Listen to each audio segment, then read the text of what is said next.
Welcome to SobelCo Insights. In this session, we will be discussing charitable giving as it relates to donations of goods and services.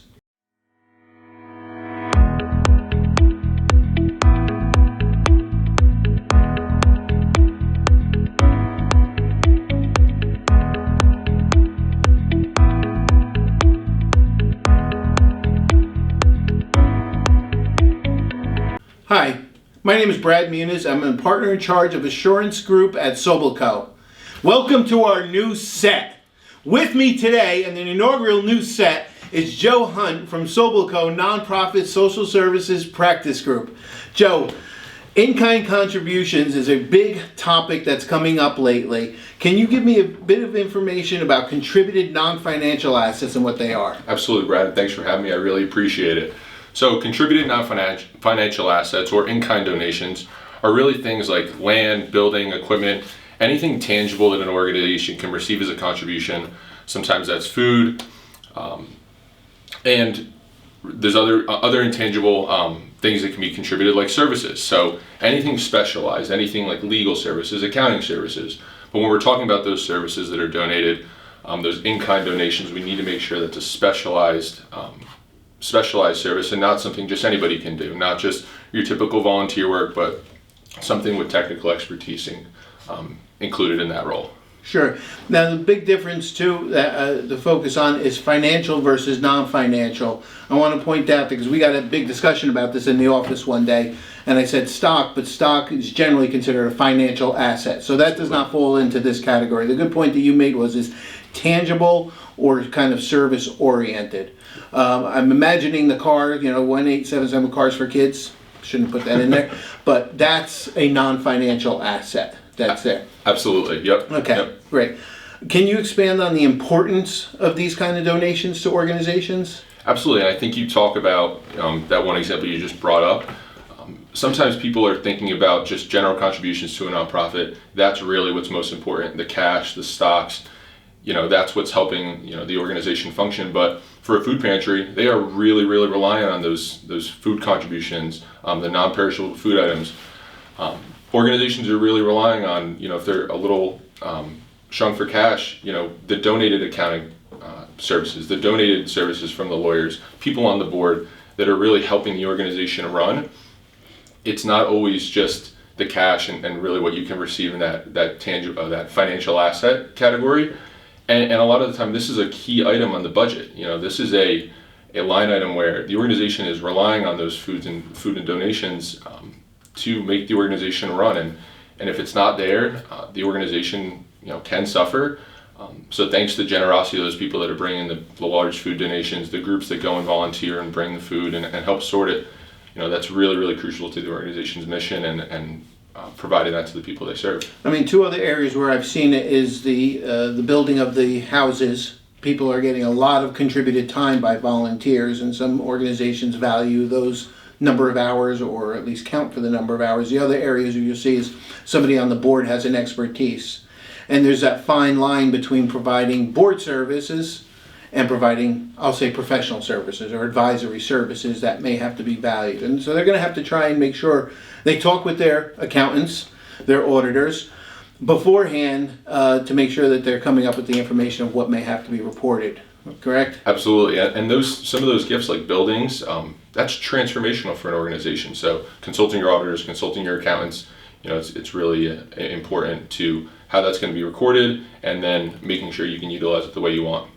Interesting, you said building, and I started thinking about rent and the possibility of that. But we can get into that another time too. So you're talking about accounting for it, and that brings up another topic. A new ASU accounting standards update came out on this, and I'm not a nonprofit group, so I put it on Bridget and Tara and you to read that. But Absolutely. Not kidding. Yeah. What is this new ASU accounting standards update, and why was it proposed? So the new update really gets into both the presentation and the disclosure of non-financial assets that were contributed to the organization or in-kind donations. And when I was reading into this and doing some research on it, I was actually interested as to why this was even presented in the first place. And what was shared was there was just a lot of inconsistency on how organizations were coming up with a value. There was no there was just a huge difference on, smaller nonprofits and larger nonprofits can really be changing how certain things are valued. Also, there was a concern that the increase, if you're valuing something at a certain level, there's the concern that the organization's revenue is being inflated. If somebody's using one value for their in-kind donations and somebody else is using a different one. So that was why it was introduced. There was a lot of concern around that. And really what this does is just kind of expands on the value, and then also, letting the financial statement user, whether that's a board member, whether that's a lender of an organization, here's what the value of these assets are, here's what we're using them for, and so forth. Because I know in the past, a lot of time they just netted the costs, and if there was a cost, but maybe cost related to it, and the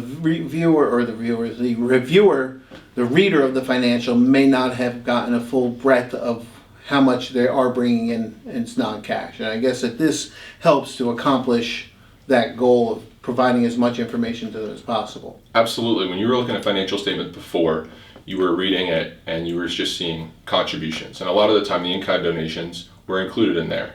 So there wasn't a lot of transparency for the financial statement user. This ASU now provides a lot of transparency for anybody that's reading the financial statements, and really gives you a full picture of what is this organization receiving, both in those financial and non-financial assets. And this new ASU is in place for any fiscal years beginning after June 15th, 2021. So to put that into perspective, so anybody that basically had a year-end start on July 1st, 2021, their year-end is ending June 30th, 2022. This is going to be in effect for your nonprofit. So for any fiscal years beginning after June 15th, 2021. Correct. So it's in effect for fiscal years ending June 30th, 2022. Right. Absolutely. Now. Yep.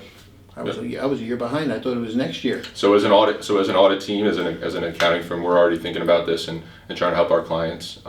And this will be a required disclosure in the financial statements this coming year for our June 30s. If there's nonprofits that are viewing this and they're a fiscal year end, a June year end, they could be, it's months behind on accounting for this information and gathering this information that you're going to ask for to have it broken out properly. They could be they could be a little behind, but the nice thing is they've been using these standards all along. So they've been valuing their in-kind donations this way all along. So we're not changing how we're valuing it. We're really just expanding on the presentation and the disclosure requirements. And one of the things that I know that an accounting group that I'm part of, and it's really interesting, an accounting group talking about this stuff, we talked about the tricky trays, and I think that's going to bring up a little bit of difficulty when people are donating product that then they're then raffling off immediately, which should have the fair value, should be easy to ascertain because that's what it was raffled off for, you would think. But what happens if something isn't raffled off? Now, all of a sudden you're holding it, and then if you raffle it off later on. So I think we're going to have a little bit of growing pains with this and a little bit of a speed bump to go over, but so I'm going to put it up to you guys to figure out. Absolutely. I'll just judge from the background. Yep. It is important to make sure you're recording those gifts in kind from your special events and that sort of thing. Absolutely. Great. Yeah. Well, those are the questions I have. Thank you very much. Yeah. I know that you've been on top of this for a while now, so have anybody that has in-kind contributions and wants to talk to anybody, reach out to Joe. He's been reading this pronouncement and trying to help clients throughout the time. So I want to thank everybody for viewing, for seeing our new set. Thank you, Joe, for coming, and look forward to talking to you soon.